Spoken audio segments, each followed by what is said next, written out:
సుదీర్ఘ ఉద్యమ చరిత్రలో మావోయిస్టులకు కోలుకోలేని ఎదురుదెబ్బ. మావోయిస్టు పార్టీని భుజాలపై మోస్తున్న కీలక నేతలు ప్రాణాలు కోల్పోయారు. ఒకరు కాదు, ఇద్దరు కాదు, ఏకంగా 24 మంది మావోయిస్టులు చనిపోయారు.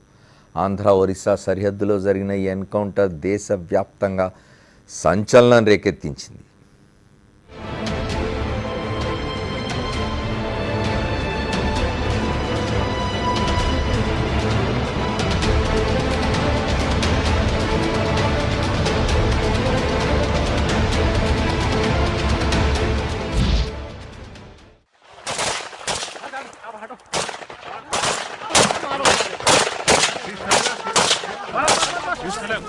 కొంతకాలంగా ప్రశాంతంగా ఉన్న ఆంధ్ర ఒడిశా సరిహద్దు ప్రాంతం మరోసారి కాల్పులతో దద్దరిల్లింది.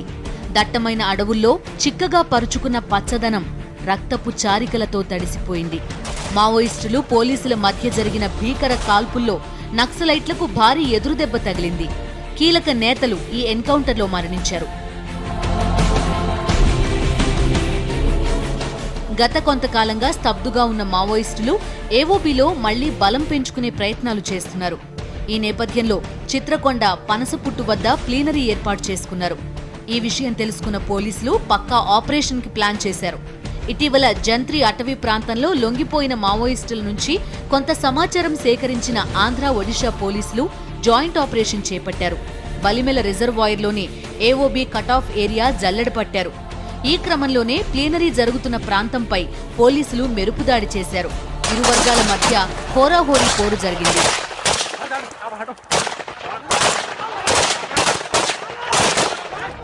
విశాఖ జిల్లా ముంచుంగిపుట్టి నుంచి బూసుపుట్టి ఏరియాకు 10 కిలోమీటర్ల దూరంలో ఈ భారీ ఎన్కౌంటర్ జరిగింది. రోడ్డుకోట ఏరియాలోని పనసపుట్టు, రామ్ఘర్ కేంద్రంగా కాల్పులు జరిగాయి. ఏవోబీలో మావోల ప్లీనరీపై ముందస్తు సమాచారంతో రంగంలోకి దిగిన గ్రేహౌండ్స్ పక్కా స్కెచ్తో దాడి చేసింది. ఆంధ్ర ఒడిశాలకు చెందిన సంయుక్త బలగాలు దట్టమైన అటవీ ప్రాంతంలోకి ప్రవేశించి 9 కిలోమీటర్లు నడుచుకుంటూ వెళ్లాయి.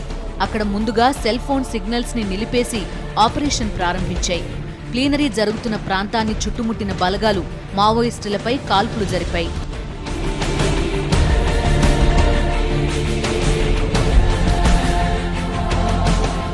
మృతుల్లో 17 మంది పురుషులు, 7 మహిళలు ఉన్నారు. మృతి చెందిన వారిలో మావోయిస్టు కీలక నేతలు ఉన్నట్టు సమాచారం. మావోయిస్టు అగ్రనేత రామకృష్ణ కుమారుడు మున్నాతో పాటు గాజర్ల రవి అలియాస్ ఉదయ్ కూడా ప్రాణాలు కోల్పోయినట్టు తెలుస్తోంది.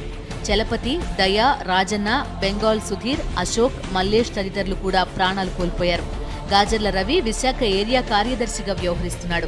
ఈ ఎదురు కాల్పుల్లో 2 గ్రేహౌండ్స్ కానిస్టేబుళ్లు గాయపడ్డారు.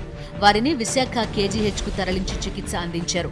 అయితే విశాఖ గాజువాక ప్రాంతానికి చెందిన అబూబకర్ అనే సీనియర్ కమాండో చికిత్స పొందుతూ మృతి చెందాడు. మావోయిస్టుల నుంచి 4 AK-47 గన్స్, 7 SLRలు, 7 ల్యాండ్ మైన్లు, 303 రైఫిల్స్, 15 భారీ ఆయుధాలను స్వాధీనం చేసుకున్నారు. ఎన్కౌంటర్లో 24 మంది మావోలు మృతి చెందినట్టు ఆంధ్రప్రదేశ్ డీజీపీ సాంబశివరావు నిర్ధారించారు. ఇక మావోయిస్ట్ అగ్రనేత, కేంద్ర కమిటీ సభ్యుడు Akkiraju Haragopal alias Ramakrishna alias RK మరోసారి తప్పించుకున్నట్టు సమాచారం.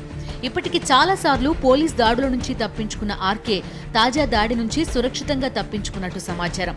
మల్కాన్గిరి జిల్లా జంత్రి ప్రాంతంలో ఆర్కే కనిపించినట్టు పోలీసులకు ఖచ్చితమైన సమాచారం అందినట్టు తెలుస్తోంది. ఆర్కే కనిపించడం అంటే ఏదో పెద్ద ఎత్తున కార్యక్రమం ఉన్నట్టు భావించిన పోలీసులు పక్కా వ్యూహం రచించి మావోయిస్టులను కోలుకోలేని దెబ్బ కొట్టినట్టు సమాచారం.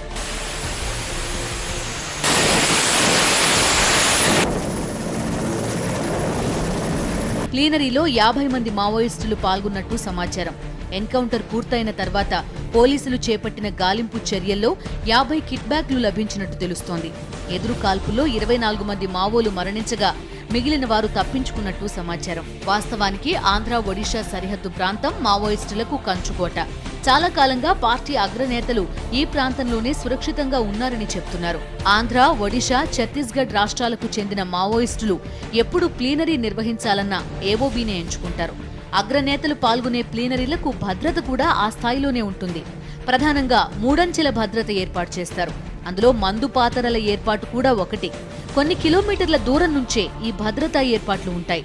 అయినా వీటన్నింటినీ ఛేదించుకుంటూ రెండు వైపుల నుంచి గ్రేహౌండ్స్, ఎస్ఓటీ బలగాలు విరుచుకుపడ్డాయంటే ఉన్నతాధికారులు, కుంబింగ్ బలగాల అధినేతలు కలిసి పక్కా వ్యూహం రచించినట్టు తెలుస్తోంది. బలిమెల ఘటనకు ప్రతీకారంగానే ఈ ఎన్కౌంటర్ జరిగిందని అంటున్నారు. 2008 జూన్ నెలాఖరులో విశాఖ జిల్లా బలిమెల రిజర్వాయర్లో లాంచీలో వెళ్తున్న పోలీసులపై మావోయిస్టులు రాకెట్ లాంచర్లతో దాడి చేశారు.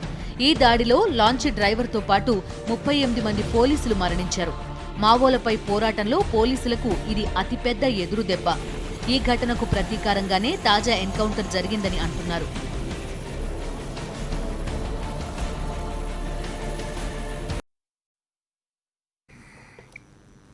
మావోయిస్ట్ ఉద్యమం తీవ్రమైన దెబ్బతిన్నట్టుగా ఉన్నది.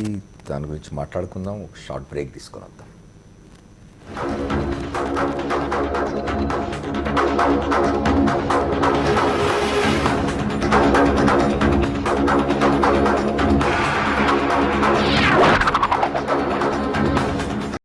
Welcome back to the fourth estate. Maoist ఉద్యమం కొంతకాలంగా స్తబ్దుగా ఉందనిపిస్తుంది. అంటే తెలుగు రాష్ట్రాల్లో కనీసం గత దశాబ్దన్నర కాలంగా ఉమ్మడి ఆంధ్రప్రదేశ్లో కానీ ఆ తర్వాత విడిపోయిన రెండు తెలుగు రాష్ట్రాల్లో కానీ మావోయిస్ట్ ఉద్యమం చాలా స్తబ్దుగా ఉండింది. సరిహద్దుల్లో ఉద్యమం, సరిహద్దుల్లో కొంత యాక్టివిటీ కనిపించేది.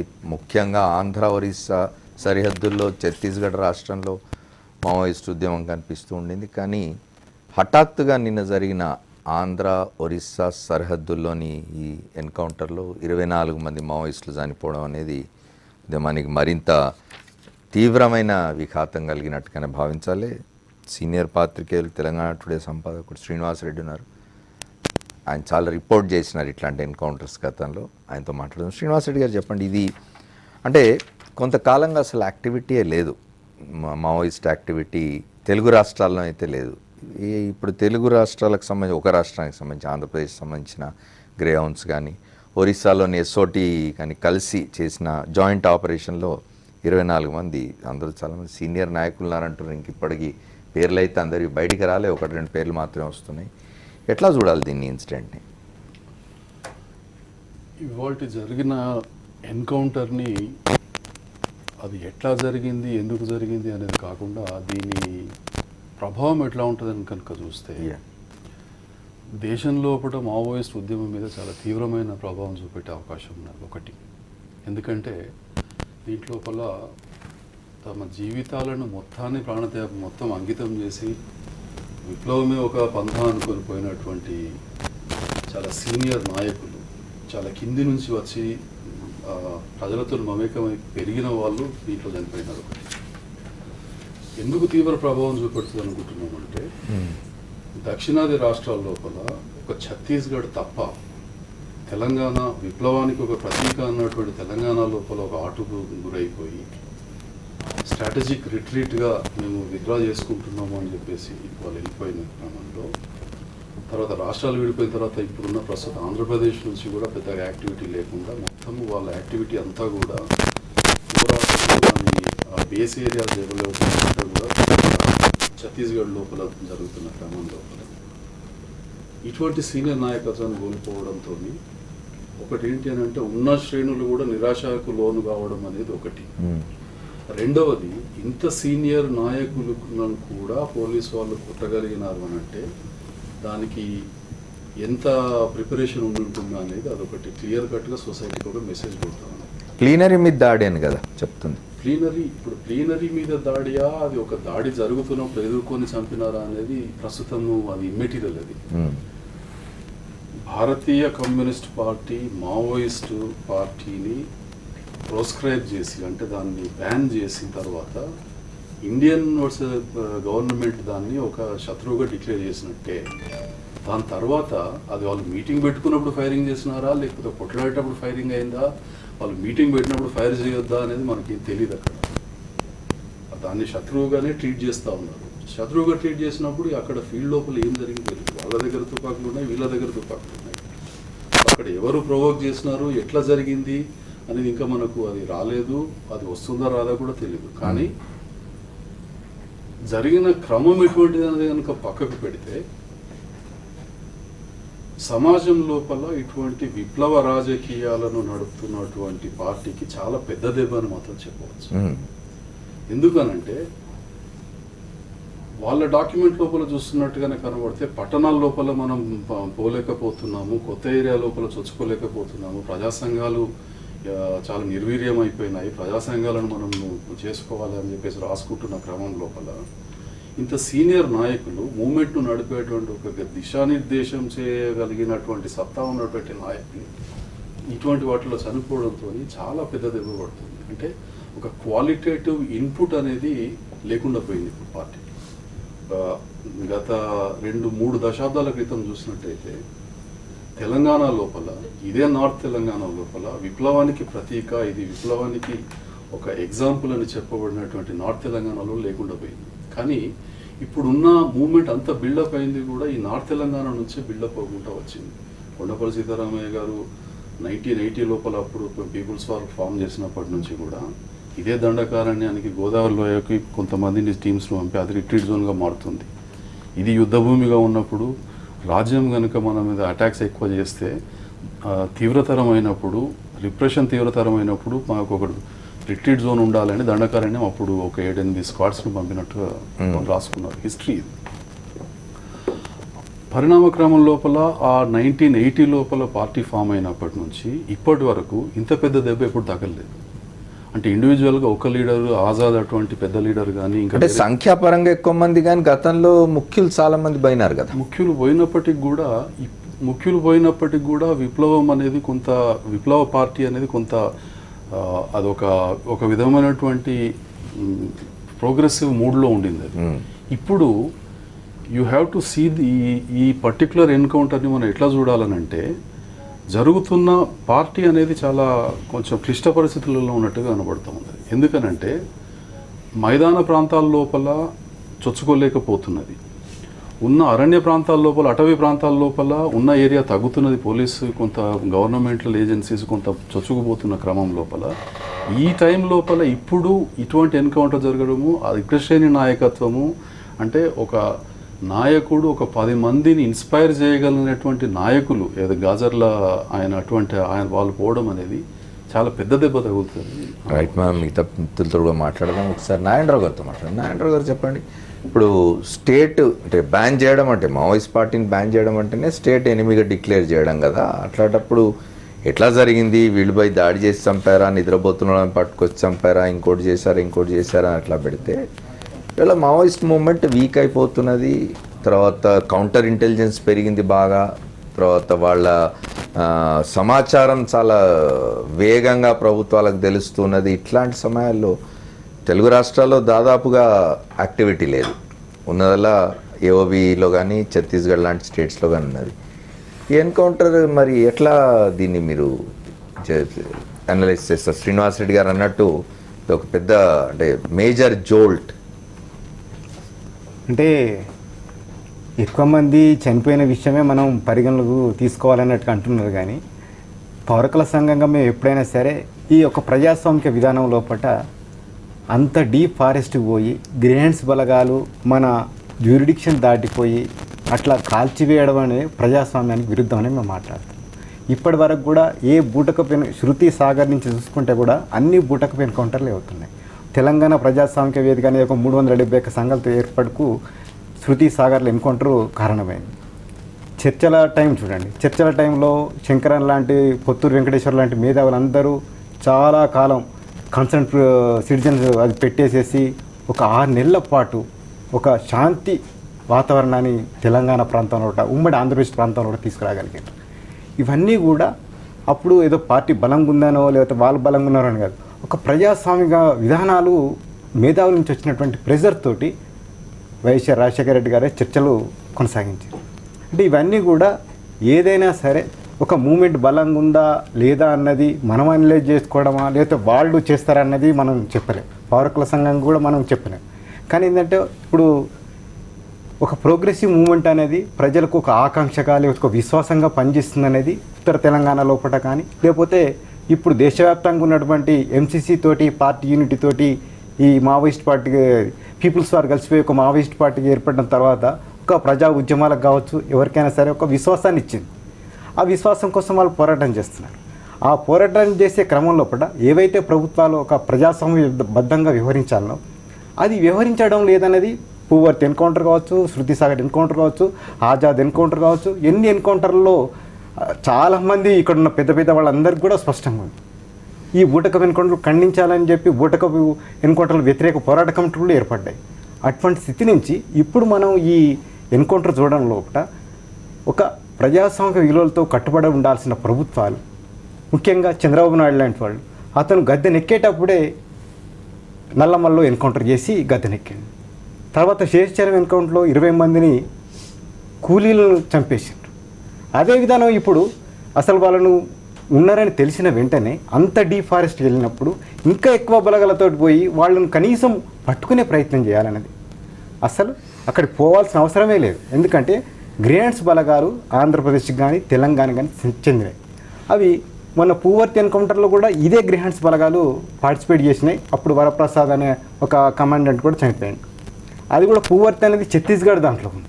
ఇక్కడ కూడా ఒక ఒరిస్సా ప్రాంతం లోపలికి మన గ్రేహాండ్స్ బలగాలు ఎట్లా వెళ్ళిపోయినాయి. దాన్ని నియంత్రించాల్సిన మన ప్రభుత్వం, చంద్రబాబు ప్రభుత్వం ఎందుకు నియంత్రించలేకపోయింది? ఈ ఎన్కౌంటర్ అనేది ఖచ్చితంగా వాళ్ళని చంపాలని ఈ బలగాలందరినీ పక్కా సమాచారంతో దాడి చేసినట్టుగా పౌరకుల సంఘం భావిస్తుంది. నారాయణరావు గారు, మరి ప్రభుత్వం వాదన ఎట్లా ఉంటుంది అంటే వాళ్ళు ఒరిస్సాలోనే ఎక్కడో దాక్కొని వచ్చి ఇక్కడ ఆంధ్రాలో యాక్షన్ చేసి ఇక్కడ చంపిపోతే మరి మేము ఎందుకు పోకూడదు అనేది వాళ్ళ ఆర్గ్యుమెంట్. వాళ్ళు యాక్షన్ చేయడానికి వచ్చినప్పుడు మీరు పట్టుకోండి అనేదే కదా. మనం ఏదైనా ఎవరికైనా సరే చట్టబద్ధ పరిపాలన, రూల్ ఆఫ్ లా అందరికి అప్లై చేయాలంటున్నాము.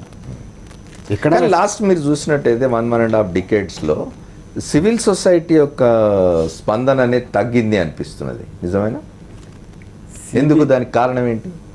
అంటే ఇక్కడ ప్రజా ఉద్యమాలు ఉన్నప్పుడు ప్రజాస్వామికవాదులు బలంగా ముందుకొచ్చేటారు. ఇక్కడ ప్రజా ఉద్యమాల మీద కూడా చాలా భయంకరమైన రిప్రెషన్ నడుస్తుంది. మీరు ప్రజా ఉద్యమాలు లేవని ఎట్లా అంటారు? దాదాపు 13-14 సంవత్సరాలు పోరాడు తెలంగాణ రాష్ట్రమే తెచ్చుకున్నారు కదా, అది ప్రజా ఉద్యమం కిందికి రాదు? ఆ తెలంగాణ తెచ్చుకున్న తర్వాత ఇప్పుడున్న తెలంగాణ పరిస్థితులు ఏముంది చెప్పండి? ఒక రైతు దీక్ష చేస్తే కాంగ్రెస్ వాది అయిపోతున్నాడు కోదంటారు.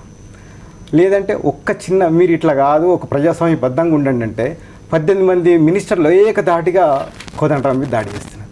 ఇది ఎటువంటి ప్రజాస్వామిక విలువలకు చిహ్నంగా మనం చూడవచ్చు. రైట్. ఒక ప్రజాస్వామికవాదులు, ప్రజాస్వామిక మేధావులు ఒక ఖండన చేయాలన్నా, ఏం చేయాలన్నా వాళ్ళకు వాళ్ళే భయపడే స్థితి ఇప్పుడు దేశవ్యాప్తంగా వచ్చింది. మొత్తం మనం ఈ భారతదేశం అంతటా కూడా ఒక ప్రజాస్వామిక వాయిస్ లేకుండా పోతుంది. ఇది ప్రజా ఉద్యమాలు వెనుకబాటు పడే అవకాశం ఏర్పడింది. ఇప్పుడు వీళ్ళు అన్నట్టుగా ఒక పట్టణాల లోపల మావోయిస్ట్ పార్టీ ప్రభావం లేకుండా పోయింది. వాళ్ళు నిజంగానే ఛత్తీస్గఢ్కో లేకపోతే ఏబోబి ప్రాంతానికే పరిమితం అయిపోయి అక్కడ ఉద్యమాలు అవన్నిటిని కూడా ఉండకుండా ఇప్పుడు ఈ దాడి అంతా కూడా మావోయిస్ట్ పార్టీ నిర్మూలనకే అంటే దాన్ని ఎందుకోసమని మనం ఒకటి చూస్తే ఏవైతే ఒక అడవి ప్రాంతంలో ఉన్నటువంటి సహజ వనరులు వాటిని దోపిడీ చేయడం కోసం, వాటిని మల్టీనేషనల్కి అప్పచెప్పడం కోసం 2009లో ఏదైతే ఒక ఆపరేషన్ గ్రీన్ హంట్ స్టార్ట్ అయిందో, ఇప్పుడు మల్కన్గిరి, కోరాపుటు, ఛత్తీస్గఢ్, జార్ఖండ్ ఇన్ని తీసుకుంటే వందలాది సిఆర్పిఎఫ్ క్యాంపులు ఉన్నాయి. అట్లనే మహారాష్ట్రకు వచ్చేసరికి C60 కమాండోస్ చాలా అగ్రెసివ్గా వాళ్ళని కాల్చి చంపడానికి ప్రయత్నం చేస్తుంది. మనకు తెలంగాణ, ఆంధ్రప్రదేశ్కి వచ్చేసరికి గ్రేహాండ్స్ బలగాలు అట్లే పనిచేస్తుంది.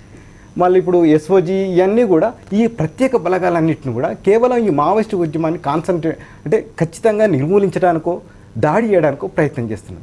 ఇదన్నిటికీ మేము ఇప్పటికి కూడా ఒక 53 ప్రజా సంఘాలతోటి 2009లో ఆపరేషన్ గ్రీన్ అండ్ వ్యతిరేక పోరాట కమిటీ ఒకటి పెట్టి చాలామంది మనోరంజన్ మహంతి, అరగోపాలు వీళ్ళందరూ వచ్చి దీనిలో మనం పార్టిసిపేట్ చేసి ఇటువంటిది వద్దు, ఇన్ని సైనిక బలగాలు దింపడం వల్ల రేపు పొద్దున అక్కడ ఆదివాసీ జీవితాలు ఒకప్పుడు తెలంగాణలో ఎట్లయితే ఇబ్బందికరం పల్లెలన్నీ ఎట్లా వల్లకాళ్ళైనాయో అటువంటి పరిస్థితి వద్దని చెప్పి మేము గ్రీన్ అండ్ వ్యతిరేకంగా కూడా ఒక పోరాట రూపాలు, ఒక ఉద్యమాలు చేసినాం. కానీ ఎక్కడ కూడా ఈ ఒక డెమోక్రటిక్ వాయిస్ని కూడా ప్రభుత్వాలు సహనంగా యాక్సెప్ట్ చేసే పరిస్థితి లేదు. అందుకోసమైనా సరే ఒక ప్రజాస్వామిక విలువలు, ప్రజా ఉద్యమాలు అనేటివి కొంత బలహీనపడుతూ వచ్చాయి. అటు చంద్రశేఖర్ రెడ్డి గారితో మాట్లాడడం తర్వాత రఘుదేవ్ కోసం. చంద్రశేఖర్ రెడ్డి గారు చెప్పండి, నిన్న జరిగిన సంఘటన చాలామంది అంటున్నారు అసలు తెలుగు రాష్ట్రాల్లో వాళ్ళ యాక్టివిటీయే లేదు, వాళ్ళు ఇక్కడ లేరు, విడ్రా అయిపోయి ఒరిస్సాలో ఇక్కడ ఉంటే అక్కడికి కూడా పోయి వాళ్ళని వెతికి వేటాడి చంపాల్సిన అవసరం వచ్చింది. 24 మందిని ఎన్కౌంటర్ చేసి చంపడాన్ని సివిల్ సొసైటీ చాలా తీవ్రంగా ఆక్షేపిస్తున్నది. యాక్చువల్గా ఒకసారి మనం హిస్టరీ చూసినట్టయితే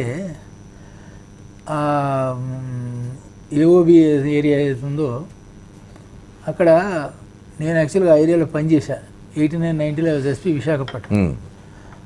అప్పుడు ఏంటంటే అక్కడ డిఫికల్ట్ టెరెయిన్, థిక్ ఫారెస్ట్, తర్వాత అక్కడ సరైన రోడ్లు ఎక్కడా లేవు. ఈ పోలీసు బలగాలి అక్కడ చేరుకునే పరిస్థితి లేదు. అట్లాంటి పరిస్థితుల్లో అక్కడ ఎక్స్ట్రీమిస్ట్ యాక్టివిటీ బాగా జరిగింది. ముఖ్యంగా ఈ మావోయిస్టులు అక్కడ యాక్టివిటీ బాగానే ఉండింది. అయితే ఆ మావోయిస్ట్ యాక్టివిటీని దాన్ని ఏదో రకంగా దాన్ని అణిచివేయడం కోసం పోలీసు కూడా ఒకసారి బ్యాన్ చేసేసి దాని మీద ఒకసారి ఇంతకుముందు శ్రీనివాసరెడ్డి గారు చెప్పినట్టు ఒకసారి బ్యాన్ అయిపోతే ఒక శత్రు బలగంగానే ట్రీట్ చేస్తుంది పోలీసు. వాళ్ళు అవతలి వాళ్ళు తుపాకులు పట్టుకుని వాళ్ళ తుపాకులు వదిలేయమని చెప్తే వాళ్ళు కూడా వదిలేసే పరిస్థితి లేదు. అంటే వాళ్ళు ప్రభుత్వం మీద దాడికి వస్తే లేదా ప్రజల మీద దాడికి వస్తే కదా ఎదురు దాడి చేయాల్సింది అని అంటున్నారు. అలా కాదు కదా, ఒకసారి బ్యాండ్ ఆర్గనైజేషన్ అన్నప్పుడు ఆ బ్యాండ్ ఇప్పుడు ఎవరైనా బ్యాన్ చేసిన ఒక వ్యక్తిని బ్యాన్ చేస్తే ఆ వ్యక్తిని ఎక్కడున్నా కూడా పోలీసులు అరెస్ట్ చేయొచ్చు. అరెస్ట్ చేయడానికి రెసిస్ట్ చేస్తే కాల్చే అది కూడా ఉన్నాయి, పోలీసుకు అధికారాలు ఉన్నాయి. కాబట్టి మరి పోలీసులు అక్కడ ఎట్లా జరిగింది అనేది మనకు తెలియదు. ఆడ వీళ్ళు పోయి వాళ్ళని సెర్చ్ చేస్తూ పట్టుకొని దాడి చేశారా లేకపోతే పట్టుకొని కాల్చారా అనేది అది పోస్ట్ మార్టంలో మనకు తెలుస్తుంది. ఇప్పుడున్నదైతే అక్కడ ఆ ఏరియా మటుకు యాక్చువల్గా అయితే మనకు అక్కడ యాక్టివిటీ అనేది లేదు. ఆ బలిమేల లాంచ్ ఎన్కౌంటర్ తర్వాత లాంచ్లో దానికి ప్రతీకారమే అంటున్నారు కదా, దానికి ప్రతీకారమే అంటున్నారు. అది మనకి జరిగి కూడా చాలా కాలం అయింది, ఇప్పుడు కాదు కదా, దాదాపు సంవత్సరం అయింది అనుకుంటాను. 2008 అంటే చాలా ఇప్పుడు 8 years 8 yearsకు అది ప్రతీకారం అనేది అది కరెక్ట్ కాదు. ఎందుకంటే ఎప్పుడు అందరూ మర్చిపోయింటారు, వాళ్ళు మర్చిపోయింటారు, వీళ్ళు మర్చిపోయింటారు. కాకపోతే ఏంటంటే పోలీసులకు పక్కా సమాచారం ఉంది, అక్కడ ఒక ఏదో జరుగుతూ ఉందని చెప్పేసి పోలీసులు అక్కడికి పోవడం జరిగింది. అక్కడ ఎక్స్చేంజ్ ఆఫ్ ఫైర్ ఎవరు ముందు ఫైర్ ఓపెన్ చేసిందో మనకు తెలియదు. మొత్తం మీద ఎక్స్చేంజ్ ఆఫ్ ఫైర్ జరిగింది. దీంట్లో కూడా ఇప్పుడు బూటకు అనుకోవడానికి ఇక్కడ సైడ్ నుంచి కూడా ఒకతను చనిపోయాడు, ఇంకొకతను తీవ్రంగా గాయపడడం జరిగింది. కాబట్టి there was exchange of fire, అది మటుకు పక్కగా జరిగింది. అయితే దీంట్లో ఏందో ఇప్పుడు వాళ్ళు ఆల్రెడీ కొంతమంది పౌర హక్కుల నేతలు హైకోర్టుకు పోవడం జరిగింది. దాంట్లో వాళ్ళు పోస్ట్ మార్టం ఏం చేసిన తర్వాత నిజాలు మనకు బయటకు వస్తాయి. కాకపోతే ఏంటంటే ఇప్పుడు గవర్నమెంట్ ఆఫ్ ఇండియా కూడా ఇదే పాలసీ చేసుకుని ఏంటంటే ఎక్స్ట్రీమిస్ట్ను టోటల్గా వాళ్ళు బ్యాన్ చేయడం, అన్నీ ఒకటే కాదు మావోయిస్టులు కానీ ఇంక ఏ రకమైన వాళ్ళని కూడా టోటల్గా బ్యాన్ చేసేసి వాళ్ళ మీద చర్య తీసుకోవడానికి పూర్తి సహకారం మన రాష్ట్రాలకు అందిస్తామని చెప్పేసి ఇంతకుముందు మన హోంమంత్రి రాజ్నాథ్ సింగ్ గారు చెప్పడం కూడా జరిగింది. కాబట్టి దానికి అనుగుణంగానే మరి ఆంధ్రప్రదేశ్ రాష్ట్రంలో కూడా ఇది జరుగుతుందని చెప్పి నేను భావిస్తున్నాను. కె రావు గారు చెప్పండి, ఇవాళ హైకోర్టు కూడా జరిగిన తర్వాత ఇప్పుడు ఈ ప్రతి ఎన్కౌంటర్ను ఒక మర్డర్ కేసు కిందకి తీసుకోవాలి, మర్డర్ కేసు పెట్టాలి, 302 కింద కేసు బుక్ చేయాలని కదా. ఇప్పటివరకు ఇన్ని ఎన్కౌంటర్స్ జరిగిన ఎక్కడైనా జరుగుతున్నదా? అదే ప్రధానంగా ఇప్పుడు మాట్లాడినటువంటి మన మిత్రులు ప్రధానంగా 2 అంశాలు నేను చెప్పదలుచుకున్నాను. ఒకటి, just because a political party is banned, whether a state has a power to kill. రాజ్యాంగము పోలీసులకు కానీ రాజ్యాంగ యంత్రంలో ఉండేటటువంటి వ్యక్తులకు యాజ్ ఎ మ్యాటర్ ఆఫ్ రైట్గా చంపేటటువంటి హక్కు ఉందా? బ్యాండ్ అయినంత మాత్రాన చంపేటటువంటి హక్కు లేదు.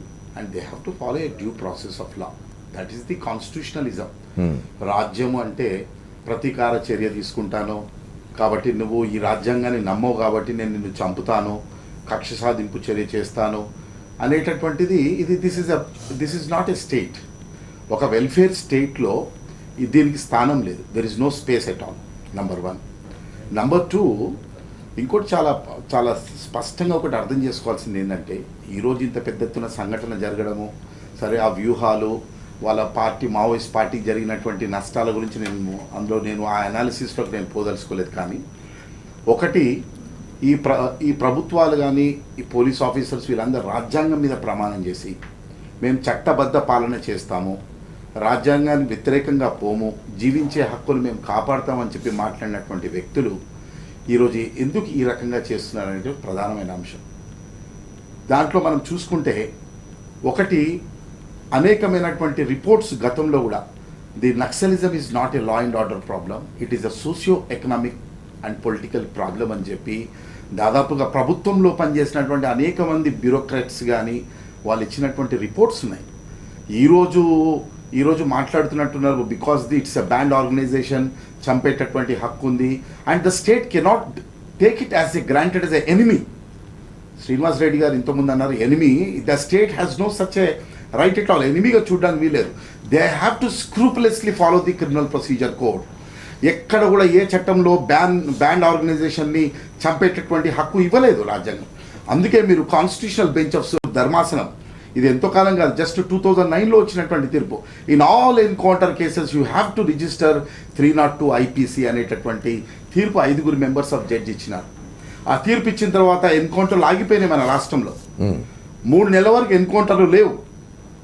దాని తర్వాత మళ్ళీ సుప్రీంకోర్టులో స్టే వచ్చిన తర్వాత ఎన్కౌంటర్లు మొదలైనాయి. అంటే ఇంతవరకు జరిగినటువంటి ఎన్కౌంటర్లు జెన్యూనా బోగసా అనేటటువంటి చాలా స్పష్టంగా అర్థమవుతుంది. సరే, ఈ సంఘటన వరకు చూద్దాం. ఇంతకుముందే మన రిటైర్ ఆఫీసర్ గారు చంద్రశేఖర్ రెడ్డి గారు ఒక మాట అన్నారు, ఇది నిజంగా జెన్యూన్ ఎన్కౌంటర్ అని చెప్పడానికి కోసము అక్కడ ఒక కమాండో చనిపోయాడు, ఒక కమాండోకు గాయాలయ్యని. నిజంగా ఇదే అయితే వాస్తవము. దాదాపుగా ఈరోజు మావోయిస్టుల దగ్గర కూడా అధునాతమైనటువంటి ఆయుధాలు ఉన్నాయని చూపించారు కదా మీరు. ఎందుకు 24 మందిలో ఒక్కరు కూడా గాయపడలేదు? కనీసం ఒక్కరైనా గాయపడవచ్చు కదా. కాలు కోచే if it is really an exchange of fire, it does not mean that everyone should die. అదే నీ దిక్కు నుంచి అంతమంది పోతే ఒక వ్యక్తి చనిపోయాడు, ఒక అతనికి గాయమైంది, ఎట్లా గాయమవుతుంది? కాబట్టి మాకు ఇంకా అనుమానం ఉంది, ఆ వ్యక్తి చనిపోయినటువంటి కమాండో కూడా బహుశా ఈ పోలీస్ కమాండోస్ని గ్రేహాండ్స్ నుంచి ఎక్స్చేంజ్లో క్రాస్ ఫైర్లో కూడా చచ్చిపోయేటటువంటి అవకాశం ఉంది. అందుకే పౌర హక్కుల సంఘంగా మేము చాలా స్పష్టంగా చెప్పేది ఏంటంటే, ఎవరు చనిపోయినా విషాదకరమైందే. మేము ఇక కమాండో చనిపోతే ఏదో చాలా సంతోషించదగ్గ విషయం అనేటటువంటిది కాదు. ఏదో ఈ పరిస్థితికి నెట్టడానికి ఈరోజు పాలకులు, పరిపాలన చేస్తున్నటువంటి వాళ్ళు ఈరోజు మైనింగ్ మాఫియాని అక్కడ ప్రోత్సహిస్తున్నటువంటి సందర్భంలో మైనింగ్ జరగకూడదని చెప్పి ఎక్కడైతే ఉద్యమాలు జరుగుతున్నాయో దాని నేపథ్యంలో జరిగినటువంటి ఈ యొక్క ఎన్కౌంటర్, దాన్ని మనం అట్లా చూసుకోవాల్సినటువంటి అవసరం ఉంది. ఈరోజు జరిగిన తర్వాత చూడండి, రాజ్యం ఎప్పుడు కూడా ఒక వ్యక్తి బ్యాండ్ ఆర్గనైజేషన్లో చనిపోయినా కానీ తనకొక పద్ధతి, లేక స్టేట్లో భాగమైనటువంటి వ్యక్తులకు ఇంకో పద్ధతి పాటించడానికి వీలేదు. ఈరోజు గాయపడ్డటువంటి వ్యక్తి, చనిపోయినటువంటి కమాండోను ఈరోజు విశాఖపట్నం తీసుకొచ్చినారు. అదే చనిపోయినటువంటి వ్యక్తులందరినీ తీసుకెళ్లి BSF క్యాంప్ ఆఫీస్లో పెట్టారు. ఇది ఎక్కడే న్యాయం? ఏ చట్టం చెప్పింది ఈరోజు? అయితే చనిపోయిన వ్యక్తుల్ని అక్కడే ఉంచాలి. Because the cause of action నిజంగా మీ పద్ధతి ప్రకారంగా అక్కడే జరిగిందంటే ఆ చనిపోయిన వ్యక్తి కూడా అక్కడే ఉండాలి. Right. But how could you make అంటే దీంట్లో చాలా స్పష్టంగా కనిపించేది ఏంటంటే, ఈరోజు నువ్వు పోస్ట్ మార్టము ఒక పద్ధతి ప్రకారంగా చేయట్లేదు. నువ్వు ఈరోజు వాస్తవాలు బయటపడతాయి అనేటువంటి ఉద్దేశంతో ఆజాద్ కేసులో ఏం జరిగింది, డాక్టర్లు చాలా స్పష్టంగా చెప్పినా కానీ ఈరోజు దాన్ని మొత్తం తారుమారు చేసినారు. ఈరోజు డాక్టర్లు సరైనటువంటి నివేదిక ఇవ్వలేనటువంటి పరిస్థితి ఉంది, పంచనామా లేదు, ఇంక్వెస్ట్. నేను మిమ్మల్ని ప్రశ్న అడిగినాను, 302 కింద కేసులు పెడుతున్నారా ఎన్కౌంటర్ల మీద? 302 కింద కేసు పెట్టట్లేదు. ఎట్లా మరి? కోర్టు ధిక్కారం అవుతుంది కదా. కోర్టు అంటే సుప్రీంకోర్టు స్టే ఇచ్చింది. సుప్రీంకోర్టు స్టే ఇచ్చిన తర్వాత అప్పటి నుంచి 302 కేసెస్ పెట్టండి. కానీ ఈ మధ్యకాలంలో శేషాచలం కేసులో లాలో చాలా స్పష్టంగా if there is any specific complaint you are bound to register the crime అనేటటువంటి దాంతో శేషాచలం ఎన్కౌంటర్ కేసులో మాత్రం ఒక 302 కింద కేసు నమోదు చేయడం జరిగింది. అంటే మొత్తంగా ఈరోజు నిజంగా కూడా ఇది ఒక whether it is a genuine encounter or a fake encounter అనేటటువంటి పూర్తి బాధ్యత ఈరోజు ప్రభుత్వం మీద ఉంది. ఈరోజు ప్రభుత్వానికి ఒక లీడర్గా ఉన్నటువంటి చంద్రబాబు నాయుడు ఈ పాటికి మాట్లాడాలి. 24 మంది చనిపోయిన దానికి ఈరోజు ప్రజల నుంచి కానీ పౌర హక్కుల సంఘం నుంచి ఒక ప్రశ్న వస్తుందంటే ప్రతిస్పందన ఉండాలి. స్పందించకుండా దాని మీద నేను చాలా ఇంపార్షియల్ ఎంక్వైరీ చేస్తాను, ఇంపార్షియల్ ఇన్వెస్టిగేషన్ చేయిస్తాను, మీరు ఏం కోరుకుంటారు అని మాట్లాడగలగాలి. వారే చెప్తున్నారు we have gone there, it's an aggressor. చట్టంలో ఏమంటుందంటే aggressor has a no right of self defence. ఎందుకంటే నీ సమాచారంతో నువ్వు అక్కడికి పోయి కాల్చానని అంటున్నావు. రైట్. సో ఈ పరిస్థితులలో హక్కుల సంఘాలుగా ఈరోజు హైకోర్టులో అదే విన్నటువంటి తాత్కాలికంగా ఇమీడియట్గా బాడీస్ని ప్రిజర్వ్ చేయమని చెప్పడం జరిగింది. అయితే ఈరోజు అంటే ఇంకొక విషయం చెప్పి నేను ముగిస్తా. అయితే పొద్దున వరకు మాత్రము పోలీసుల నుంచి వచ్చినటువంటి సమాచారం ఏంటంటే బాడీస్ని విశాఖపట్నం KGH హాస్పిటల్కి షిఫ్ట్ చేస్తానని మాట్లాడింది. ఎప్పుడైతే హైకోర్టు నుంచి పిటిషన్ పడిన తర్వాత బాడీస్ని ఇంకా షిఫ్ట్ చేయాలన్నా లేదా, అడ్వకేట్ జనరల్ కోర్టులో ఏం చెప్పాడంటే still the firing is going on. ఒక దిప్పు DGP ఏమో 14 మంది చనిపోయారు, ఫైరింగ్ ఆగిపోయింది అంటాడు. 24 మంది చనిపోయారు, ఫైరింగ్ ఆగిపోయింది అంటాడు. అడ్వకేట్ జనరల్ ఫైరింగ్ ఇంకా కొనసాగుతుంది అంటాడు. బాడీస్ని ఎక్కడ షిఫ్ట్ చేస్తున్నామని చెప్పరు, Okay. ఐడెంటిటీ చెప్పరు. This is not the rule of law. Right basically even if it is a banned organization you have a no right to kill. Okay, నిషేధిత పార్టీ అయినా సరే ఆ పార్టీ మీద దాడి చేయడానికి వీల్లేదు, రాజ్యాంగం ప్రకారం నడుచుకోవాలి ప్రభుత్వాలని చెప్తున్నారు రఘు. ఇంకోటి అసలు ఏం జరుగుతున్నది మావోయిస్ట్ ఉద్యమంలో? మావోయిస్ట్ ఉద్యమం ఎందుకు బలహీనపడుతూ వచ్చింది? తెలుగు రాష్ట్రాల్లో పూర్తిగా లేకుండా పోయింది, ఇతర చోట్ల కూడా బలహీనం అవుతున్నదనే ఒక ప్రచారం ఉన్నది. దాని గురించి కూడా మాట్లాడుకుందాం. ఇంకో షార్ట్ బ్రేక్ తీసుకుని వద్దాం.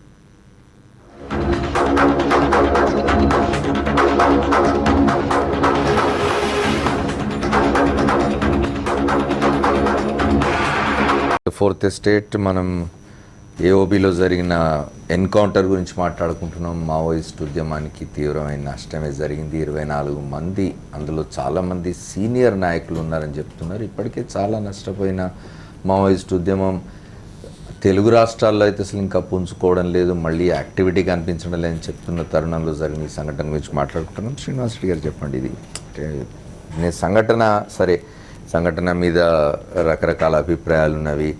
ఇది చేయకూడదు, ఇట్లా రాజ్యాంగం ప్రకారం అయితే ఇట్లాంటి ఎన్కౌంటర్లు జరగడం వీల్లేదు, నువ్వు పోయి దాడి చేసినావు, వాళ్ళు ఒక దగ్గర ఉంటే అడవిలోకి పోయి దాడి చేసినావు అనేది ఒక ఆర్గ్యుమెంట్ అయితే, వాళ్ళని బ్యాన్ చేసినాం కాబట్టి మేము వాళ్ళ యాక్టివిటీని అడ్డుకోవడానికి మేము పోయినాం అని ప్రభుత్వం చెప్పడం ఎంత కరెక్టే. మావోయిస్ట్ ఉద్యమం ఏంటి అసలు? అంటే ఏ కారణంగా ఈ దశకు వచ్చింది? మీరు మా 80స్లో చూసినాం, 1980స్లో చూసినాం మనం ఎంఎల్ మార్క్సిస్ట్ లెనినిస్ట్ మూమెంట్, ఆ తర్వాత పీపుల్స్ వార్ రూపాంతరం చెందడం. 2005లో పీపుల్స్ వార్తో పాటు దేశంలోని ఇతర మావోయిస్ట్ యాక్టివిటీ చేస్తున్న పార్టీలన్నీ కలిసి హైదరాబాద్లోనే ప్రకటన జరిగింది. మావోయిస్ట్ పార్టీగా ఒక భారతదేశ జాతీయ స్థాయిలో ఒక మావోయిస్ట్ పార్టీగా ఏర్పడడం దగ్గర రాను రాను దాన్ని తగ్గిపోతున్నట్టుగా ఉంది. సివిల్ సొసైటీలో కూడా ఇంతకుముందు నేను అడిగినట్టుగా సివిల్ సొసైటీ ఒక 2 దశాబ్దాల క్రితం 3 దశాబ్దాల క్రితం ఉన్న రియాక్షన్ సివిల్ సొసైటీలో ఇవాళ కనిపించడం లేదు. ఇప్పుడు దానికి వాళ్ళు ఇంత పెద్ద సంఘటన ఆంధ్రప్రదేశ్లో సివిల్ సొసైటీ అని రియాక్ట్ అయినట్టుగా కనిపించడం లేదు. అంటే ఈ చర్చకు వచ్చినప్పుడు ఉద్యమంపై ప్రభావం ఎట్లా ఉంటుంది అంత చర్చ ఓపెన్ అయింది. ఉద్యమంని బ్యాన్ చేసిన క్రమం లోపల ఒక మిలిటరీ వ్యూహం లోపల ఒక శత్రువుగానే చూస్తున్నారు. ఇది ఒక వాళ్ళ వ్యూహాలు ఎత్తుగడలో భాగంగానే చూడాలి. ఎట్లనైతే మావోయిస్టుల వ్యూహాలు ఎత్తుగడలు ఉన్నాయో వీళ్ళ వ్యూహాలు ఎత్తుగడల ప్రాంతం లోపల శత్రువుగానే చూస్తున్నారు. బట్ శత్రువుగా చూసినందుగా మన మిత్రుడు చెప్పినట్టుగా బ్యాన్ చేయడం వల్ల మేము చంపుతాను అనడం కూడా చాలా తీవ్రంగానే అది అట్లా చేయాల్సింది కాదు. అది అటువంటి right is not conferred on the state at all. That I wanted to make it clear. Number 2, coming to the ఎందుకు ఉద్యమం అనేది కొంచెం తగ్గుముఖం పట్టింది ఇక్కడ అని మీరు అడుగుతారు. 1980 లోపల పీపుల్స్ వార్ పుట్టుక జరిగినప్పుడు అప్పుడున్నటువంటి సామాజిక పరిస్థితులు, అప్పుడున్నటువంటి ఎక్స్ప్లాయిటేషన్, అప్పుడున్నటువంటి స్థితిగతులు, సామాజిక ఆర్థిక రాజకీయ స్థితిగతుల క్రమం లోపల పీపుల్స్ వార్ దీర్ఘకాలిక సాయుధ పోరాటంతో నూతన ప్రజాస్వామిక విప్లవం అన్న దూరంతో బయటకు వచ్చింది. దున్నేవానికి భూమి అనో, సర్వాధికారాలు గ్రామరాజ్య కమిటీలకను, ఇటువంటి చాలా ఉవ్వెత్తుగా ప్రజారాశులు కూడా కలిసి వచ్చినాయి వాళ్ళతో. తెలంగాణ లోపల ఎస్పెషల్లీ మనం చూసినాం. నేను స్టూడెంట్గా ఉన్నప్పుడు జగిత్యాల జైత్రయాత్రను లేకపోతే అప్పుడు కొంచెం చూడడం జరిగింది. అటువంటి తెలంగాణ లోపల ఉవ్వెత్తున జరిగిన అటువంటిది గెరిల్లా జోన్ అనేది ఏంటిది అనేది నార్త్ తెలంగాణ నుంచి బిగినాయి. గెరిల్లా జోన్ అనేది ఇక్కడ ప్రకటించి 95 లోపల అటువంటిది ఇట్లా కుప్పగూలినట్టుగా పడిపోయింది. సో అప్పటికి ఇప్పటికీ సామాజికంగా, ఆర్థికంగా, రాజకీయంగా సొసైటల్ కండిషన్స్ ఎట్లా చేంజ్ అయినాయో చూడాలి. వాస్తవానికి ఇది మావోయిస్ట్ పార్టీయే చాలా శోధన చేసింది ఈ విషయం లోపల. శోధన చేసి నేను అనుకుంటా social investigation and Warangal district అనేది ఒక చాలా పెద్ద 64 పేజీల డాక్యుమెంట్ తీసుకొచ్చారు వాళ్ళు. సామాజికంగా ఎటువంటి మార్పులు వచ్చినాయి, 1980 లోపల మూవ్మెంట్ స్టార్ట్ అయినప్పుడు ఎటువంటి కండిషన్స్ ఉన్నాయి, ఆర్థికంగా, రాజకీయంగా, సామాజికంగా ఎటువంటి సిచ్యువేషన్స్ ఉన్నాయి, ఇప్పుడు ఎట్లా వచ్చినాయి, ఎందుకు మనము దెబ్బతింటా ఉన్నాం అనేది ఒక స్పష్టమైన అవగాహనకు వచ్చినారు వాళ్ళు. ఆ అవగాహనకు వచ్చిన తర్వాత మరి వాళ్ళు పార్టీ లోపల దీర్ఘకాలిక సాయుధ పోరాటము అల్టిమేట్గా సాధించేది నూతన ప్రజాస్వామిక విప్లవము.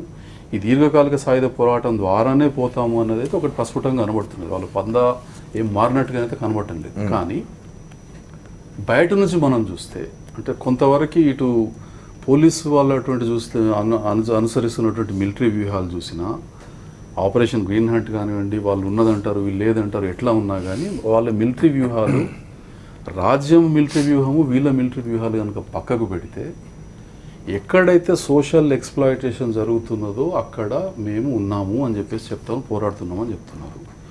అంటే మొత్తం తెలంగాణ లోపల ఇప్పుడు మూమెంట్ అనేది అసలు దిశ అది లేకుండా పోయింది. అసలు వస్తుందా రాదా అనేది కూడా లేదు. అంటే వాళ్ళు చెప్పుకున్న దాని ప్రకారం తెలంగాణకు ఒక స్టేట్ కమిటీ ఒకటి పెట్టినామని అంటారు. కానీ ఈ ఉద్యమాన్ని రివైవ్ చేసే క్రయం లోపల ఎటువంటి ఇష్యూస్ వాళ్ళు తీసుకురాగలరు? అంటే ఏం జరుగుతున్నది అని అంటే జరుగుతున్నది ఇది తెలంగాణ, ప్రత్యేక తెలంగాణ అనేది అసలు మావోయిస్టు పార్టీలు ఫస్ట్ స్టార్ట్ చేస్తున్నారు. తెలంగాణ జనసభ తీసుకొచ్చి పెట్టింది. అంటే ఇంత ఎమోషనల్ ఇష్యూని ప్రజల లోపల మమేకమైపోవాల్సినటువంటి ఒక సాధనగా ఉపయోగపడేదానికే మావోయిస్టు పార్టీ ఉపయోగించుకోలేకపోయింది. సొసైటీ లోపల నాకున్న లిమిటెడ్ అనుభవం అంటే జ్ఞానంతో చెప్తా ఉన్నా, డిజగ్రీ చేయొచ్చు ఎవరైనా. తెలంగాణ సెపరేట్ తెలంగాణ అని మావోయిస్టు పార్టీ తీసుకున్నప్పుడు కదలనటువంటి సోషల్ సెక్షన్స్ ఇదే చంద్రశేఖరరావు ఆయన తీసుకొచ్చిన మూమెంట్ లోపల మమేకం అయిపోయినాయి. మనము ఏమిటి రిజర్వేషన్స్ ఏముండొచ్చు? ఒకటి, సమాజం లోపల ఈ దీర్ఘకాలిక సాయుధ పోరాటం అంటే మూమెంట్ తీసుకున్న పందాతో ఏకీభావం లేకపోవచ్చు. అంటే మనం ఒకటి ప్రస్ఫుటంగా ఏం కనబడుతున్నది అని అంటే large sections of the society did not identify with the same call. Right. అది సాయుధ పోరాటంతో తీసుకొద్దామా లేకపోతే డెమోక్రటిక్గా కొట్లాడి తీసుకొద్దామా అనేది సరే, ఈయన ఒక లైన్లో పోయినారు. మనం సకల జనుల సమ్మె చూసినప్పుడు అన్ని వర్గాలు దాంట్ లోపల యాడ్ అయిపోయినాయి. ఇన్ఫ్యాక్ట్ సకల జనుల సమ్మె అనౌన్స్ చేసినప్పుడు నేను కూడా కొంత ఇంట్రెస్టింగ్గా చూస్తూ ఉంటుంది. ఎందుకంటే ఈ సకల జనుల సమ్మె అనేది స్టార్ట్ అవుతున్నది, అన్ని వర్గాల లోపల వస్తూ ఉన్నాయి, అందరూ కూడా మమేకం అయిపోతున్నారు సెపరేట్ తెలంగాణ అన్నప్పుడు ఇక్కడ ఎందుకు రాలేదు అంటే నాకు దోచినంత వరకు సాయుధ పోరాటం అనేది బహుశా అడ్డుగా అనిపించిందేమో. రైట్. నెంబర్ 2, మీరు ఒక ఇష్యూ రేజ్ చేసినారు, సివిల్ సొసైటీలో స్పందన లేదు అని. సొసైటీ లోపల స్పందన అనేది అంటే ఒకప్పుడు మీరు చూసినట్టయితే కమిటీ ఫర్ కన్సర్న్ సిటిజన్ అని ఉండేది, శంకరన్ నాయకత్వంలో, పొత్తూరు వెంకటేశ్వరరావు లాంటి వాళ్ళు, హరగోపాల్ లాంటి వాళ్ళు, చాలామంది మేధావులు పెద్దవాళ్ళు దచ్చుపాటు చేసినారు. ఒక కనబిరాన్ ఉండేవాడు, ఒక బాలగోపాల్ ఉండేవాడు. ఇప్పుడు ఎవరు అట్లాంటి తీసుకుంటున్న వాళ్ళే కనిపించింది. సొసైటీ లోపల ఆ కమిటీ ఫర్ కన్సర్న్ సిటిజన్ వచ్చినప్పుడు ఏంటంటే నిజంగా కూడా సమాజము ఈ వయలెన్స్తోని చాలా వెక్స్ అయిపోయి ఉన్నది. నేను వయలెన్స్ అనంటే అది పోలీసులు చేసిన వయలెన్సా, రాజహింసనా, ప్రతిహింసనా, ఏది హింస ఏది ప్రతిహింస అనేది నా చర్చలోకి నేను పోకుండా, ఏ హింస అయినా కానీ అంటే అక్కడ ఏమైపోయిందంటే అస్ వర్సెస్ దెమ్, ఐదర్ మీరు ఇటు ఉండాలా లేకపోతే అటు ఉండాలనే సిచ్యువేషన్ వచ్చింది అప్పుడు. With me or with my enemy. అటువంటి సిచ్యువేషన్ లోపల ఇక మధ్యస్థంగా ఒక స్పేస్ ఉన్నది, మేము అటు కాదు ఇటు కాదు అన్న సొసైటీ కొంత వెక్స్ అయిపోయిన కండిషన్ లోపల కమిటీ ఫర్ కన్సర్న్ సిటిజన్ వచ్చింది. సరే, ఇప్పుడు అటువంటి సిచ్యువేషన్ లేదు, కానీ అంత ఉవ్వెత్తున సివిల్ సొసైటీ రెస్పాండ్ కాకున్నా కానీ ఇప్పుడు కూడా సస్పెండ్ అవుతున్నది. ఎందుకనంటే ఇప్పుడు ఎన్కౌంటర్ జరిగింది, దీనికి సుప్రీంకోర్టు గైడ్ లైన్స్ ప్రకారము ఇది ఫలానా మర్డర్ కేసు రిజిస్టర్ చేయాలా, ఇప్పుడు మిత్రులు చెప్పినారు అది స్టే ఇచ్చినారు అని చెప్పేసి, దానికి అది బూటకపు ఎన్కౌంటర్ అయితే ఖండించాల్సిందే, వాళ్ళు శిక్ష పడాల్సిందే కంపల్సరీ. కానీ అది బూటకమా నిజమా అని తెలుసుకునే ప్రయత్నము ఎట్లా జరగాల? రఘు చెప్పండి. అదే ఇప్పుడు శ్రీనివాస్ రెడ్డి గారు చెప్పిన దాంట్లో ఇప్పుడు సివిల్ సొసైటీలో గతంలో ఉన్నంత స్పందన ఇప్పుడు లేదు అని ఒక వాదన ఏదైతే ఉందో, అంటే ఆయన చెప్పింది ఒక పాయింట్ ఉన్నది. అప్పటికిప్పటికి సోషలాజికల్ కండిషన్స్ కానివ్వండి, ఎకనామిక్ సిట్యువేషన్ కానివ్వండి, ఇతర రాజకీయపరమైన పరిస్థితులు కానివ్వండి, చాలా మార్పులు వచ్చినాయి కదా. ఆ మార్పులను మావోయిస్ట్ ఉద్యమం అడాప్ట్ చేసుకోలేదేమో. నిజంగా ఇప్పుడు ఇదే ఆలోచన ఒకవేళ రాజ్యానికి నిజంగా వచ్చినటువంటి అనేక గ్లోబలైజేషన్ కావచ్చు, అనేకమైనటువంటి మార్పుల ప్రభావంతో మావోయిస్ట్ పార్టీ ప్రభావం ఈరోజు ప్రజలలో లేదు, సివిల్ సొసైటీలో లేదు అనేటటువంటి ఒక భావన ఉంటే, why the state will not lift the ban? We should understand this. అంటే చాలా స్పష్టమైనటువంటిది, రాజ్యానికి చాలా స్పష్టమైనటువంటి ఒక అంచనా ఏంటంటే sorry to disturb you Raghu, మీరు బ్యాన్ అనేది ఇష్యూ అని అనుకో, ఎందుకంటే గతంలో కూడా బ్యాన్ ఉన్నప్పుడు కూడా చాలా పెద్ద ఎత్తున ఉద్యమం ఉండేది తెలంగాణ ప్రాంతంలో. బ్యాన్ అప్పుడు ఎక్కువ స్థాయిలో ఉండేది. ఒక దశలో అసలు ప్రజాప్రతినిధులు అనేవాళ్ళు వాళ్ళ నియోజకవర్గాల్లో కానీ వాళ్ళ గ్రామాల్లో కానీ ఉండలేని స్థితి ఉండింది తెలంగాణ ప్రాంతంలో, ఉత్తర తెలంగాణలో. వాస్తవమే. ఇప్పుడు బ్యాను ఉన్నప్పుడు బ్యాను లేనప్పుడు ఉండేటటువంటి ఒక తేడా చాలా స్పష్టంగా మనం చూసాం. దాదాపు 2-3 సార్లు లిఫ్ట్ చెన్నారెడ్డి టైం కావచ్చు, వైఎస్ రాజశేఖర రెడ్డి వచ్చినప్పుడు కానీ. ఎందుకంటే this politics we could ban indirectly. What it happens, it will force the political party to under ground, and then the members of that particular political party were treated as earlier said, it is an enemies, or they can be killed. ఇట్లాంటి ఒక స్టేటు ఒక అంచనాకు వచ్చిన తర్వాత civil సొసైటీలో ఒక రకమైనటువంటి terrorise వాతావరణం క్రియేట్ అవుతుంది. సివిల్ సొసైటీ ఎప్పుడు కూడా ఒకేలా ఉండదు. ఈరోజు ఒక స్తబ్దతకు ఉండొచ్చు, రేపు పొద్దున చాలా సీరియస్గా రెస్పాండ్ కావచ్చు. ఫర్ ఎగ్జాంపుల్ రోహిత్ వేముల సంఘటన అనేది చూసుకోండి మీరు. ఎంత చాలా సీరియస్గా దేశవ్యాప్తంగా మన రాష్ట్రంలో కానీ ఇతర రాష్ట్రాలలో సివిల్ సొసైటీ చాలా తీవ్రంగా స్పందించినా కానీ ఈరోజు రాజ్యాలు కనీసం మినిమం స్పందనకి కూడా ప్రభుత్వాలు స్పందించి న్యాయం చేసేటటువంటి ఒక ప్రయత్నం చేయట్లేదు. అంటే ఇంతకుముందు శ్రీనివాస్, 2 వైపులా వాయిలెన్స్ ఈరోజు ప్రజలు కోరుకోవట్లేదు అంటే వాస్తవమే. కానీ పార్లమెంటరీ డెమోక్రసీలో కోరుకోవడం లేదు కదా, ఆయన మాట అన్నాడు, వెక్స్ అయినారు అప్పటికి. నేను అదే అంటున్నాను, ప్రజలు ఎప్పుడు కూడా వెక్స్ కాలేదు. They have been doing their struggle. ఆ రెసిస్టెన్స్ మూమెంట్స్ కొనసాగుతూనే ఉన్నాయి. కానీ అట్ ది సేమ్ టైం అంత తీవ్రంగా వీటిని అంచడం కూడా కొనసాగుతుంది. చాలా సింపుల్ ఉదాహరణ, దాంట్లో ఇప్పుడు మనం ఛత్తీస్గఢ్లో చూస్తున్నాం, దాదాపుగా కొన్ని లక్షల paramilitary forces have been mobilise there. మీరు ఒడిశాలో కూడా దాదాపు 1000 కొద్ది పారామిలిటరీ ఫోర్సెస్ చేసినారు. సో ఇప్పుడు సివిల్ సొసైటీలో ఈరోజు నిజంగా గతంలో స్పందించినంతగా ఈరోజు స్పందించట్లేదంటే అనేకమైనటువంటి నిర్బంధాలు. ఈరోజు మాట్లాడితే జైళ్ళకు పోయిన మీ ఎమర్జెన్సీ పీరియడ్లో కానీ పోస్ట్ ఎమర్జెన్సీ పీరియడ్లో కానీ we have seen that. So under such circumstances మనం ఈరోజు ఏదో పార్టీ బలహీనపడ్డది లేకపోతే ఉద్యమాలు బలహీనపడ్డాయి అనేటటువంటిది అయితే నేను అందులో పోను. కానీ ఒకటి, ప్రభుత్వాలు మాత్రము ఒకవైపు ఇది సోషియో ఎకనామిక్ ఇష్యూ అని మాట్లాడుతూ ఇంకోవైపు లా అండ్ ఆర్డర్ అనే ఇష్యూ తోటి చంపడం అనేటటువంటిది సరైనది కాదనేటటువంటి మాత్రం మా చంద్రశేఖర్ రెడ్డి గారితో మన చంద్రశేఖర్ రెడ్డి గారు ఇది అంటే గవర్నమెంట్స్ అంటే ఎలక్టెడ్ గవర్నమెంట్స్, ఒక డెమోక్రసీలో ఎలక్టెడ్ గవర్నమెంట్స్ నక్సలైట్ మూమెంట్ని సోషో ఎకనామిక్ ప్రాబ్లంగా చూడాలి అని చెప్తున్నప్పటికీ పోలీస్ మాత్రం దీన్ని ఖచ్చితంగా లా అండ్ ఆర్డర్స్ ఇష్యూగానే చూస్తున్నట్టుగా ఉంది. రెండవది మిగతా ఇష్యూస్ అన్నిట్లో ఎట్లా ఉన్నా ఈ నక్సలైట్ ఉద్యమం, తీవ్రవాద ఉద్యమం దగ్గరికి వచ్చేసరికి రాజకీయ పక్షాలు, అధికారంలో ఉండే రాజకీయ పక్షాలు పోలీసులు చెప్పినట్టుగా వింటున్నట్టున్నారు. రాజకీయ పక్షాలు చెప్పినట్టు పోలీసు ఎప్పుడు వినరు. పోలీసులు చెప్పినట్టుగా రాజకీయ పక్షాలు వింటున్నట్టున్నది. అది కూడా కరెక్ట్ ఈ ఇష్యూలో అది కూడా కరెక్ట్ కాదు. అటువంటి ఒక అభిప్రాయం ఉన్నది బయట. పోలీసులు చెప్పినట్టు రాజకీయ పక్షాలు ఎప్పుడు వినవు. వాళ్ళకు ఇప్పుడు అట్లా అనుకుంటే మరి పోలీసులు అందరూ కూడా వ్యతిరేకించారు. ఏది చర్చలు అన్నప్పుడు రాజశేఖర రెడ్డి గారు అప్పుడు చర్చలు మొదలుపెట్టాడు. సో అప్పుడు అది ఎవరికి పోలీస్ ఆఫీసర్ ఎవరు కూడా ఇష్టం లేదు ఆ రోజుల్లో చర్చలు కావాలని చెప్పేసి. సో కానీ అట్లా రాజశేఖర రెడ్డి గారి ప్రభుత్వం ఆ చర్చల వరకు పోవడానికి వెనక నేపథ్యం చూడాలి మీరు. Concern citizen committee for concern citizen వాళ్ళు బిల్డప్ చేసిన మూమెంట్ కావచ్చు, సొసైటీలో నుంచి వచ్చిన ప్రెజర్ కారణంగా కదా ఆ రోజు ప్రభుత్వం చర్చలకు ఆహ్వానించింది.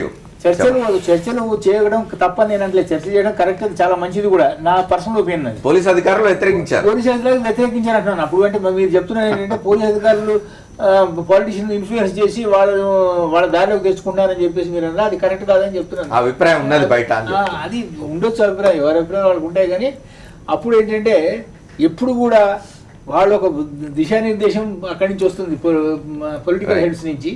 దాని ప్రకారం పోలీసులు యాక్ట్ చేస్తారు అంతే తప్ప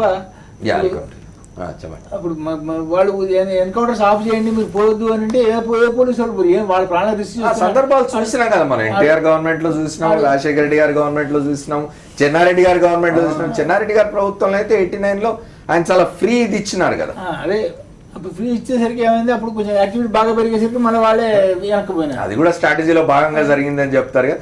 చెప్పండి శ్రీనివాస్ గారు. ఇప్పుడు మిలిటరీ పరంగా police forces, armed forces, security forces దీన్ని ఒక శత్రువుగా చూస్తున్నాయి. అదొక వ్యూహంగా చూడాలి అది. కానీ మూమెంట్ జరుగుతున్నది ఏంటిది? ఇది ఒక పొలిటికల్ స్ట్రగుల్ జరిగేది. ఇట్ ఈస్ నాట్ జస్ట్ ఏదో AK-47 పట్టుకొని వీళ్ళు వాళ్ళు పోయి చంపుకోవడం కాదు. అది అసలు goal of the Maoist party మనం చదివినంత వరకు ఏమున్నది? రాజ్యాధికారం కావాలి. వాళ్ళు ఏమంటారు? ఈ పార్లమెంటరీ డెమోక్రసీ అనేది పనికిరాదు, మన డెమోక్రటిక్ దానికి నూతన ప్రజాస్వామిక విప్లవం కావాలంటున్నారు. అంటే the inherent nature of this movement is a political this thing. రాజ్యాధికారం కావాలని అనుకుంటున్నారు.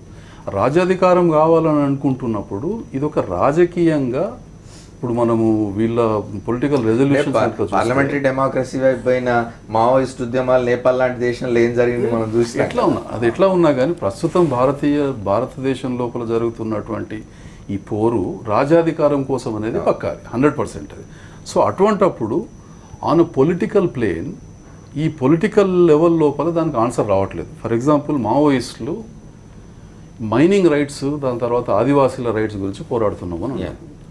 అటువంటప్పుడు రాజకీయంగా ఒక పార్టీ మీరు మాకు చెప్పాల్సిన అవసరం లేదు, మేము ఎలక్టెడ్గా ఉన్నాము, మా పద్ధతి ఇది, మేము రిహాబిలిటేషన్ ఇట్లా చేస్తాము, లేకపోతే ఇది మా పంథ అని చెప్పి రాజకీయంగా జార్ఖండ్, ఛత్తీస్గఢ్, ఒరిస్సా రాష్ట్రాల్లో బలంగా ఉండడానికి కారణం కూడా అదే అనుకుంటా, ఆదివాసీల వైపు నిలబడి పోరాటం చేయడం. ఇప్పుడు స్ట్రగుల్ డిస్ప్లేస్డ్ పర్సన్స్ గురించి అయినప్పటికీ, లేకపోతే ఇటువంటి వాళ్ళు చేసుకున్నటువంటి 9th కాంగ్రెస్లో చేసుకున్న రెజల్యూషన్స్ చూస్తే పొలిటికల్ ఆర్గ్యుమెంట్స్ పెట్టినారు. రైట్.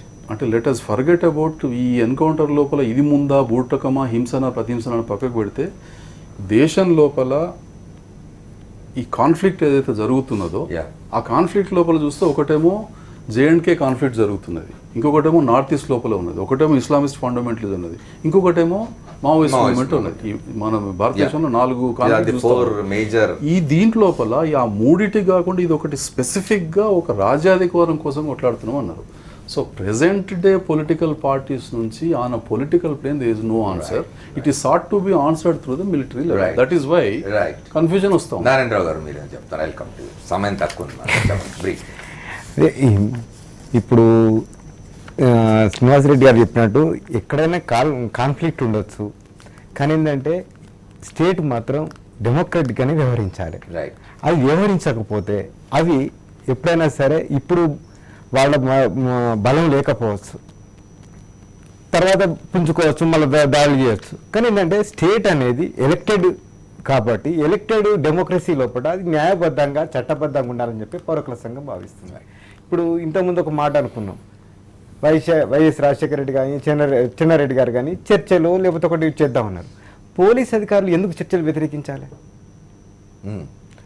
పోలీసులు అనేది వ్యవస్థలో భాగం. వాళ్ళు ఎలక్టెడ్ అయిన పార్లమెంటరీని కానీ అసెంబ్లీ కానీ. అంటే నాకు గుర్తున్నంత వరకు అప్పుడు పోలీసుల అభ్యంతరం ఏముండిందంటే వాళ్ళ ఆయుధాలు అడవుల్లో దాచిపెట్టుకొని వచ్చి చర్చిస్తామంటే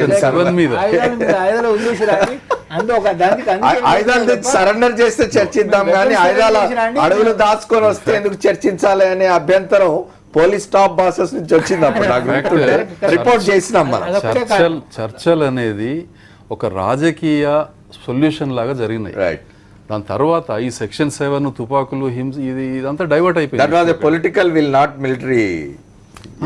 చెప్పండి, టైం అయిపోయింది. అదే చర్చలు, అది పోలీస్ అధికారులు వ్యతిరేకించడం అనేది అవసరం లేదు కదా. ఇప్పుడు ఎవరైతే ప్రజలు ఎన్నుకున్న ప్రజాప్రతినిధులు ఒక శాంతియుత వాతావరణాన్ని నెలకొల్పడం కోసం చర్చల ప్రక్రియ కావచ్చు, ఇంకేదైనా సరే ఒక ప్రజాస్వామ్యబద్ధమైన ప్రక్రియను చేపట్టినప్పుడు దాన్ని వ్యతిరేకించడం లోపల అంటే వీళ్ళు ఇదే ఒరవడిని లేకపోతే వాళ్ళను నిరాయుధులు చేయడం లేకపోతే ఎన్కౌంటర్లు కోరుకుంటారనే విధానం ఏదైతుందో అది సరి అయింది కాదని చెప్పి ప్రజాస్వామిక వ్యవస్థ లోపల. అంటే పోలీస్, మీరు ఇంతకుముందు కొట్టాను, పోలీస్ ఇన్ఫ్లుయెన్స్ ఎక్కువ ఉంటుంది, అది ఉండకుండా ఒక ప్రజాస్వామ్యబద్ధమైన పరిపాలన రావాలని ప్రజలందరూ కోరుకుంటున్నారు. రైట్. సమయం లాస్ట్ వర్డ్స్. ఇప్పుడు ఎందుకు ఈరోజు పోలీసులు కానీ ఈ పోలీస్ వ్యవస్థ ప్రభుత్వాలను శాసిస్తున్నాయంటే there is extraordinary laws. Chandrashekar Reddy గారు అంగీకరించలేదు. నేను చెప్తాను చాలా స్పష్టంగా, పొలిటికల్ బాసెస్ పోలీసులు చెప్తే వినరు. చంద్రశేఖర్ రెడ్డి గారు చెప్పిన దాంట్లో అది తను ఉన్నప్పుడు ఉన్నటువంటి పరిస్థితి ఏమో కానీ ఎక్స్ట్రాడినరీ లాస్, ఊపా లాంటి చట్టాలు కానీ, టాడా, ఊపా ఇలాంటి ఏపీ పబ్లిక్ సెక్యూరిటీ యాక్ట్ లాంటి యాక్ట్స్ అన్ని కూడా extraordinary powers are given to the police. Administrative actions ఏంటంటే వాళ్ళకు చెక్స్ లేకుండా పోతుంది. ఇంకోటి ఫైనల్గా నేను చెప్పేది ఏంటంటే శ్రీనివాస్ రెడ్డి గారు చెప్పిన కాన్ఫ్లిక్ట్ ఈరోజు మావోయిస్టు రాజ్యాధికారమే అనేటటువంటి ఒక ఏకైక ఎజెండా తోటి ముందుకు పోతుంది. ఇటు ప్రభుత్వ స్టేట్ ఒక దిక్కు, but there is a law, international law which is international humanitarian law అనేటటువంటిది ఒకటి ఉంది. ఈరోజు నువ్వు పోయి నిరాయుధులైనటువంటి మావోయిస్టుల మీద దాడి చేసి చంపేటటువంటిది international law will not accept. Right sir. So at the same time వాళ్ళు నిరాయుధులుగా లేరనే కదా, చాలా ఏకపక్షాలు దొరికినాయి, ఆయుధాలు దొరికినాయి అని చెప్తున్నారు. అదేనండి, ఇప్పుడు ఈరోజు ఒక గ్రే హ్యాండ్ కానిస్టేబుల్ ఏమో గాయాలతో అవుతాడు, కానీ ఈ రోజు 24 మంది ఎట్లా చనిపోతారు?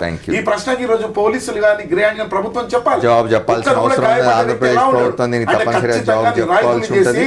వాళ్ళని కాల్చి చంపారనేటటువంటి చాలా స్పష్టంగా అర్థమవుతుంది. థ్యాంక్ యూ శ్రీనివాస్ రెడ్డి గారు, థ్యాంక్ యూ చంద్రశేఖర్ రెడ్డి గారు, అట్లాగే నారాయణరావు గారికి, రఘునాథ్ గారికి కూడా కృతజ్ఞతలు. వాళ్ళ చర్చలో పాల్గొన్నందుకు. ఏదేమైనా ఆంధ్ర ఒరిస్సా సరిహద్దుల్లో జరిగిన భారీ ఎన్కౌంటర్, 24 మంది మావోయిస్టు నాయకుల మృతి, అందులో పలువురు సీనియర్ నాయకులు చాలా ముఖ్యులు ఉన్నారని కూడా చెప్తున్నారు. ఇంకా వివరాలు తెలియరాలేదు. ఆ ఎన్కౌంటర్ జరిగిన తర్వాత మృతుల పోస్ట్మార్టం ఆ ఎన్కౌంటర్ జరిగిన సంఘటనల సమీపంలో జరుగుతున్నట్టుగా ఉంది. హైకోర్టు ఏమో మృతదేహాల్ని భద్రపరచమని చెప్పింది. ఏం జరుగుతుందో చూడాలి. ఇది వాళ్ళ 4th ఎస్టేట్. రేపటి 4th ఎస్టేట్లో మళ్ళీ కలుద్దాం. Stay tune to Sakshi. This is Amar signing off.